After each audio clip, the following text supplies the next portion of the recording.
The Trump administration is withholding $289 million appropriated by Congress for loans to Main Street.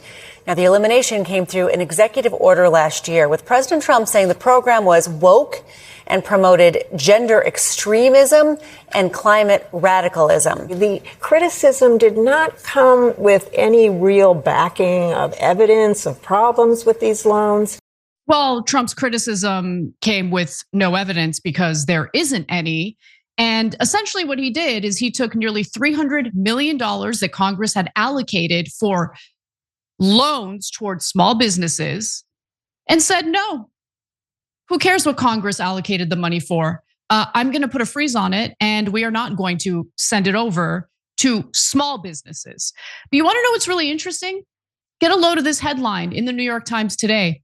Trump administration wants billion-dollar businesses to qualify as small. Higher revenue and employee limits for small businesses that get federal contracts and loans could disadvantage the smallest companies, their owners said. In other words, Trump is looking out for his billionaire buddies / donors. And in this Times report, they note that the scale of the proposed increase would place small businesses in direct competition with significantly larger rivals for contracts and loans, raising alarms that the agency, the Small Business Administration, could hamstring the very businesses that it created to help. I think that was the point. That's the point of what Trump is doing. Crush the small businesses, help his billionaire buddies. In some industries, for instance, like the financial investment services, companies would earn up to $1 billion or employ as many as 3,000 employees and still, under Trump's view, be considered small businesses worthy of receiving small business loans. I mean, it's so brazen what's going on here. Just to give you a sense of how much he is, increasing the amount a company can take in or how many employees they can employ in order to be considered small businesses. Previously, the rules were you can make up to 47 million and have fewer than 1,500 employees. So as we learned last week, the $40 trillion of federal debt that we are currently dealing with here in the United States has translated to investors no longer having any interest in buying US Treasuries unless they get a higher return on their investment.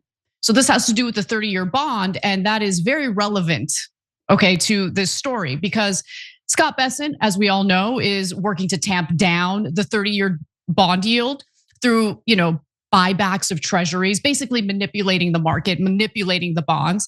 And another driver of all of this, all of the problems that we're seeing in the 30-year bond, the long bond, if you will, is the ongoing boom in AI investment. So a lot of investors are focusing on that as opposed to buying US Treasuries. Plus, our debt makes them very concerned that maybe the US isn't good for it. Maybe the US isn't actually going to be able to fulfill their debt obligations, okay? So that's all relevant because this has to do with credit. This has to do with being able to take on debt in order to carry out various projects. And so Scott Bessent's bond buyback program, which he recently said that it could amount to $1 trillion. Now we know that he's already poured $4 billion into treasury buybacks. But he says, we're not done yet. We've got a massive tool in our toolbox. We can go up to $1 trillion. Of course, that devalues the dollar. And it does make things a lot more complicated for our new Fed chair, Kevin Warsh, who is about to address the country at the annual Fed conference in Jackson, Wyoming. That's going to take place on Friday. So Warsh has made unequivocally clear that he is committed to getting inflation down after 5 years of the central bank's overshooting its 2% target. So remember, the whole point of the Federal Reserve is to keep track of inflation. And if the economy is too hot, they raise interest rates. And raising interest rates is supposed to translate to inflation coming down because the cost of borrowing is going to be more expensive. It's supposed to tamp down demand in a hot economy. But here's the thing, we're not dealing with a normal economy right now. We're dealing with an economy that has inflation tied to foreign policy, for instance. It's inflation tied to Trump's tariff policy. Secretary Scott Bessent is trying to lower the cost of borrowing by manipulating the bond market, as we talked about at length on the show. And Warsh has been critical of the Fed doing exactly what the Treasury Department is doing right now. If you don't know what I'm talking about, here's what it is. So the central bank, having established a large footprint in markets by snapping up government bonds and mortgage-backed securities during past crises, has distorted the process of how financial assets are priced, Warsh argues. So here's Warsh, who's looking at the Federal Reserve's portfolio, looking at how much the Federal Reserve has, bought up treasuries, bought up mortgage-backed securities. Essentially, it's quantitative easing, which we've talked about at length here on the show as well. But the issue is that the inflation that we're experiencing right now is mostly driven by foreign conflicts and Trump's trade war. So right now, considering the fact that inflation has gone up, and I'm going to give you the numbers in just a minute, there are some economic experts and analysts who are predicting that Kevin Warsh is likely to increase interest rates. Okay, so I'll walk you through all of this. So for example, let's talk about the foreign policy I'm referring to and how it has contributed to this inflationary period that we're experiencing. It's not because consumers are flushed with cash. That is not what's causing inflation.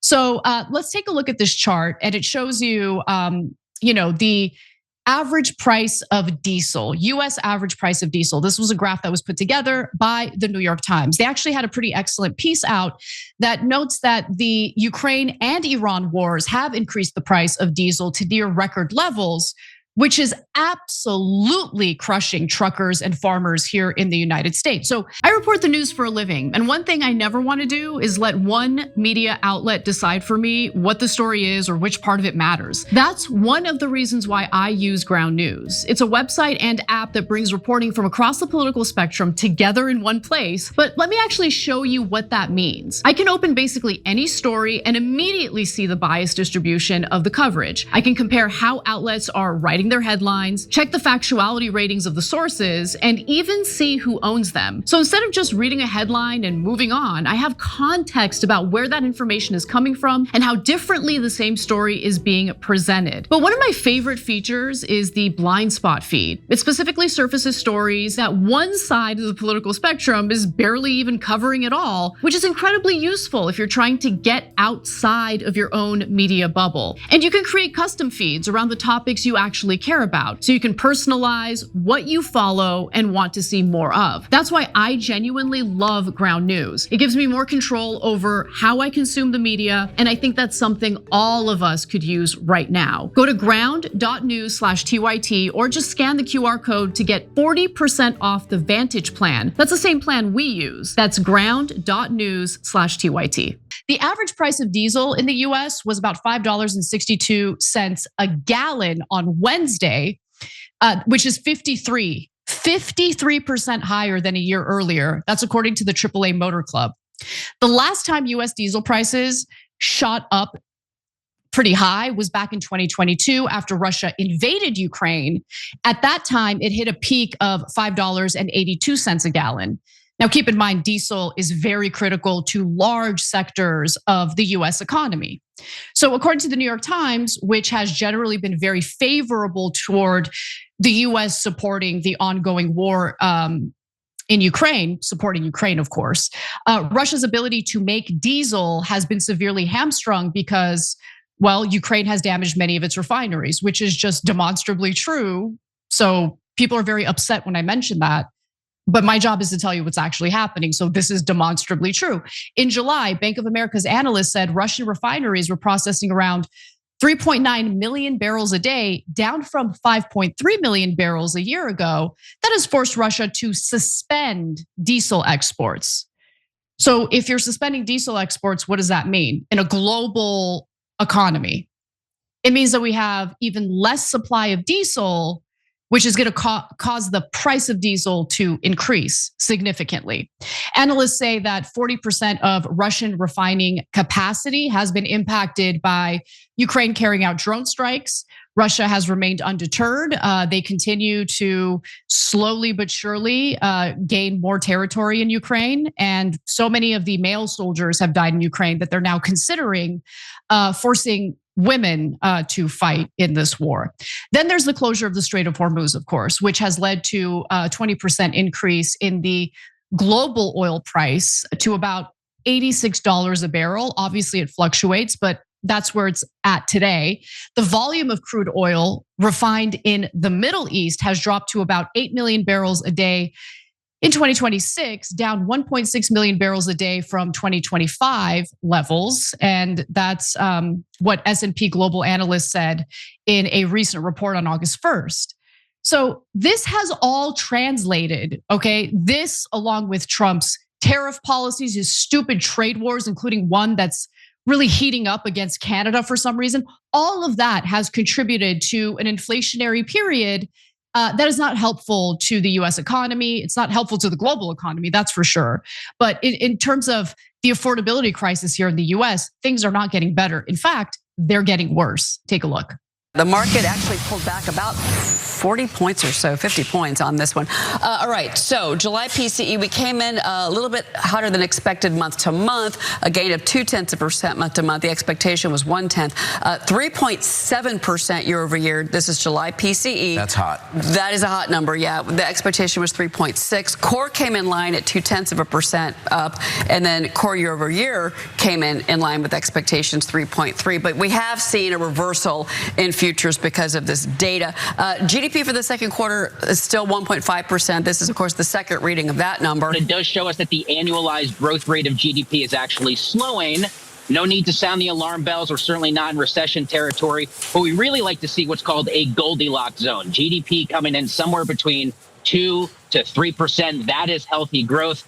Q1's number, I believe, was 2.1%, so it came in a bit lighter than what we've seen from earlier in the year. So inflation is up, growth has slowed down. And I just want to remind you all of what Treasury Secretary Bessent had to say about our $40 trillion in federal debt. He argued that we will grow our way out of it. Will we? Will we? We all know he's lying about that, right? So now there is increased likelihood that Fed Chair Warsh is very likely to raise interest rates, not lower them, maybe not even keep them where they're at. Now, we don't know for sure. This annual Fed conference is taking place on Friday. So by Friday, we'll have our answer. But there are some pretty significant downsides for Americans, American consumers, should Warsh decide to increase the interest rates in order to try to get inflation out of control. So as the Times notes, several officials have already embraced the need for the Fed to raise interest rates. This cohort does not believe that rates at the current range of 3.5% to 3.75% are inflicting any constraint on economic activity.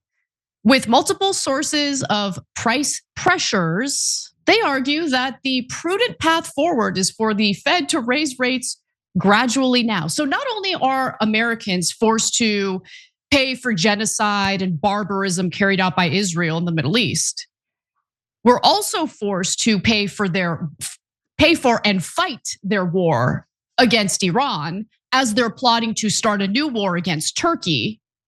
So we're bankrolling all of that. And then on top of it, that leads to inflation.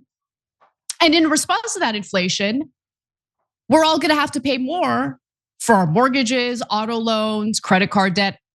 And by the way, speaking of credit card debt, higher interest rates mean American consumers will pay more for that credit card debt, right? And that's a huge problem. You wanna know why? Take a look at this. Consumer spending, where is the money coming from? Americans swiping the plastic, going on to credit card debt. That is largely what's keeping the engine of the US economy running right now. This economy is a house of cards.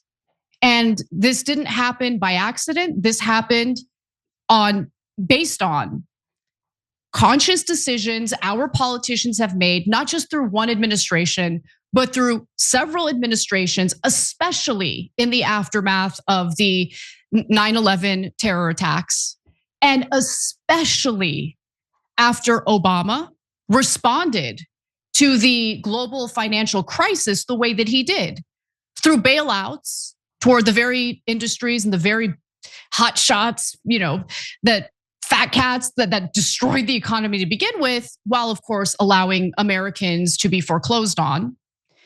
And then of course the Fed under Obama engaged in the quantitative easing that has distorted the markets. And then every president after that has only compounded the situation. Every Federal Reserve chair after that compounded the situation. Americans are worse off for it. We are poorer. We are more debt ridden. And now we get to look forward to higher interest rates. So when Trump says that he's bored by having these discussions about affordability or housing costs, you should believe him because his actions prove it. Every time you ring the bell below, an angel gets his wings. Totally not true, but it does keep you updated on our live shows.